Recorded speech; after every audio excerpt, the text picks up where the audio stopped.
All right, Tuesday morning. And there's a fair few things happening in the world of Celtic that are worth a chat. I'm not gonna keep you here for long. I know everyone's got things to do, but let's just crack on and go through the main talking points. Before that though, quick reminder, 15,000 subscribers. Yeah, we're getting close. So if you're watching this and you're not subscribed yet, come on. Now sort it out. Hit that button and join the crew. You know, it makes sense. Now, let's talk about Joda. The man's gone and posted one of his classic Instagram monologues. And to be honest, if you followed him for a while, you'll know he's got a bit of a flair for the dramatic. But look, we know he's out for anywhere between 6 to 9 months, and that's a massive blow.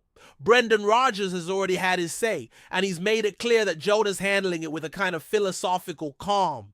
And when you read that post, yeah, you can see it. He said something like, just dropping by to let you know. Obviously, it's pretty rubbish and all, but there are loads of worse things that could have happened. Right, I made my pro debut about 10 years ago, so this feels like the halftime break of my career, giving me space to breathe deep and get ready for the second half. And man, how exciting that second half will be. Now I'm going to step back, let the wounds heal naturally, and embrace the growth that only stillness and pain can teach.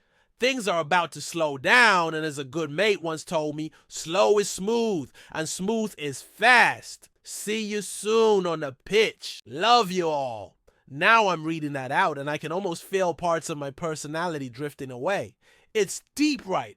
Almost like something you'd write inside a birthday card when you're trying to be wise beyond your years.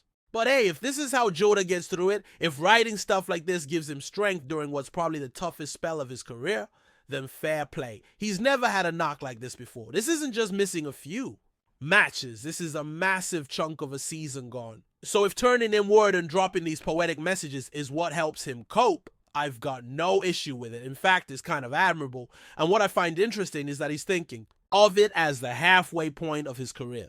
10 years gone, 10 years to go, hopefully. So maybe this is giving him a bit of a moment to reflect, not just on what's happened, but on what's to come. And hopefully a lot of that future involves Celtic. That's the real hope. But make no mistake, it's going to be a long road back. If we're being optimistic, you're looking at November for his return. By then, we'll be deep into our European campaign. Champions League, fingers crossed, or maybe Europa League if things don't pan out. Either way, we'll be knee-deep in next season's marathon, and Joda rejoining the squad at that point could almost feel like a new signing. But let's not give the board any ideas. They still need to go out and sign a proper winger this summer. Rodgers has already said as much. We probably needed one even before this injury, but now it's non-negotiable. So I owe the best to Joda. Hope the recovery goes smoothly. Hope he takes care of himself physically and mentally. Just maybe ignore me if I ever slag off his poetic moments. He's doing what he needs to do. Right, moving on, Ross Doohan. This was a story that slipped under the radar a bit, but it's quite an interesting one when you dig into the details. Reports have said that Celtic are considering a move for Ross Doohan, currently at Aberdeen. And if that name sounds familiar, it's because he actually came through our academy. Never made a first-team appearance for us, certainly not in a competitive match, but he's one of our own in a sense. Left a couple years back, ended up at Tranmere Rovers, and found his way back up to Scotland with Aberdeen last season. He signed a 2-year deal there, which means he's into the final stretch of his contract and would be available on a free this summer. So the big question is, why would Celtic want Ross Doohan back now? Because when you look at the goalkeeper situation, it's not like we're struggling. Kasper Schmeichel's looking nailed on to be our number one. Benjamin Siegrist, well, let's be honest, hasn't really featured, but the real exciting one is Toby Oluwayemi. A lot of folk want to see him getting more games, especially in the domestic cup competitions. Give him the League Cup, give him the Scottish Cup, see how he handles it. And he's already shown he's got a bit about him when it comes to big moments. And then there's Scott Bain. He's still around decent keeper, solid enough backup. But here's where it gets interesting. Word is Bain might be looking for a move this summer. He's got a year left on his contract. He's 33 now. And maybe he's thinking it's time to go somewhere he can play every week. And honestly, who could blame him? He's not getting any younger, and he's a good enough keeper to start for another Premiership side. He's also pretty valuable in terms of UEFA registration rules, because he counts as a homegrown player. That brings us nicely to the whole homegrown situation in European competition. If you're not familiar, here's how it works. When you're registering a squad for UEFA tournaments, you got two lists, List A and List B. List B is for young players under a certain age who've been at the club for a couple of years. But the main one is List A. That's where your core squad goes. And you can name up to 25 players. But, and here's the catch, 8 of those 25 have to be homegrown. 4 of them need to be club trained, meaning they came through the Celtic Academy. The other 4 can be association trained, meaning they came through any Scottish club's academy. So if you don't have 8 homegrown players, you lose spots in your List A. And that's exactly what happened to us recently. For the Bayern Munich tie, we only named 23 players in the squad. We were short 2 homegrown players, so we had to leave 2 potential spots empty. Doesn't sound like a big deal, but when you're in the thick of a European campaign and injuries start piling up, having a full 25-man squad can make a massive difference. When you look at who counted as homegrown in that list, it was the usual suspects. Callum McGregor, James Forrest, Anthony Ralston from the club trained side, and then Scott Bain, Greg Taylor, and someone like Mikey Johnston, or possibly Stephen Welsh from the association trained lot. But players like David Turnbull and Welsh have either moved on or are out on loan. It's a thin group now, and with Bain possibly leaving, it gets even thinner. So bringing in someone like Ross Doohan, who ticks that association-trained box, starts to make more sense. Even if he never plays a competitive match for us, he serves a purpose. He helps us meet those UEFA quotas, keeps the squad flexible, and covers us in case of emergency. It's not the kind of signing that sets the world alight. It's not going to get its own announcement video or press conference. But it's smart. And sometimes you need smart, quiet moves behind the scenes to keep things ticking. And speaking of Aberdeen, they've been in the headlines too. They've managed to sell out their entire allocation. Over 20,000 tickets for the Scottish Cup final. And they did it in a matter of hours. Impressive stuff, to be honest.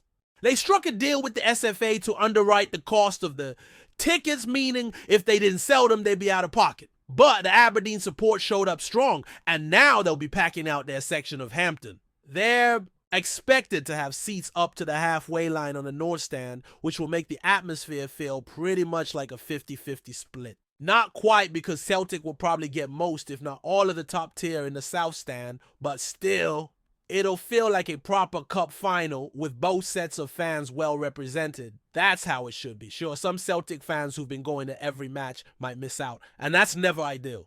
But that's one of the trade-offs of supporting a massive club with a huge fan base. You don't always get a ticket even if you've been loyal all season. Personally, I like seeing both sides well represented. It creates a better spectacle. Hampden rocking with 2 full sets of fans. That's what a final's all about. And let's be honest, the way Aberdeen have gone about it shows real ambition. They believe they can lift that trophy, and they're bringing the numbers to back it up. Meanwhile, we're still waiting on official word from Celtic about our own ticket sales. No panic, obviously. We know they'll sell out in no time. Probably around 25,000 allocation for us too. But it's going to be another one of those digital-only setups through the Hampton app, same as the semi-final. So if you loved that experience last time, well, you're in luck because it's back. And just a wee note to wrap this bit up. Congrats to John McGlynn, who's been named PFA Scotland Manager of the Year. He got a text from Brendan Rodgers congratulating him after Falkirk clinched promotion. They've got a good relationship from when McGlynn worked under Rodgers at Celtic, and he had some nice words about how much he learned from Brendan. Also talked about how Falkirk gave us a proper game earlier in the season. And he's right, they did. They turned up and gave it a real go. I think they even took the lead twice in that game, which is no small feat. So yeah, looking forward to facing them again next season, hopefully with that same positive approach. Now, one last wee thing, Dyson Maeda. The man's had a hectic time. Lately, flew back to Japan expecting to be there for the birth of his 3rd child, but the baby didn't arrive yet. So he ended up back in Scotland straight into the team for the match against Rangers. Massive respect for that commitment. The travel alone is brutal. 15, 16-hour flights, time zones all over the place. Even in first class, that's no easy task. But he was back, gave his all on the pitch, and kept going. Fingers crossed. Everything goes well with the baby and now, and hats off to the man for balancing football and family like that. So yeah, loads going on right now. Injuries, transfers, European squad rules, cup final buzz. Still plenty to sort out before the season's done and dusted. We'll see what the next few days bring. Before we proceed, subscribe to our channel and enable notifications to receive all exclusive news about Celtic FC. Don't miss any details about your favorite team. It's extremely important for Celtic FC fans. In a move that has stirred the Scottish football scene, Martin Boyle has officially signed a 3-year contract with Celtic, bringing his electric pace and experience to the green and white of Glasgow. The 31-year-old winger, previously a key figure at Hibernian, will now look to make his mark on the biggest stage in Scottish football, as Celtic aim to strengthen their squad for domestic dominance and European campaigns. Boyle, a player known for his blistering speed and relentless energy on the flank, has long been a fan favorite at Easter Road. Over multiple stints with Hibs, he notched up over 250 appearances and contributed significantly with goals and assists, establishing himself as one of the Premiership's most dangerous wide players. His performances also earned him a regular place in the Australian national team, where he has impressed in both World Cup qualifiers and international tournaments. Celtic's interest in Boyle had been rumoured for some time, with fans and pundits alike recognizing the value he could bring to the squad. His ability to stretch defenses, create chances, and track back defensively fits well with the high-intensity style preferred by the Parkhead faithful. Manager Brendan Rodgers is said to have personally endorsed the move, identifying Boyle as a player who can add immediate quality and depth on the wings. The transfer not only bolsters Celtic's attacking options, but also deals a significant blow to Hibs, who now lose a talismanic figure in their lineup. For Boyle, the move represents a step up in terms of ambition and opportunity, especially with Celtic regularly competing in European competitions, a stage he's expressed a desire to feature on more consistently. Supporters welcomed the announcement with enthusiasm, eager to see how Boyle will fit into the club's dynamic attack. With pre-season looming, fans won't have to wait long to catch a glimpse of the winger in green and white. If his past performances are anything to go by, Celtic may have landed a player ready to shine under the bright lights of paradise. Hello, fan! Don't forget to like and subscribe to the channel, as it means a lot to Celtic FC. Also, share your opinion about the news in the comments below. See you in the next video.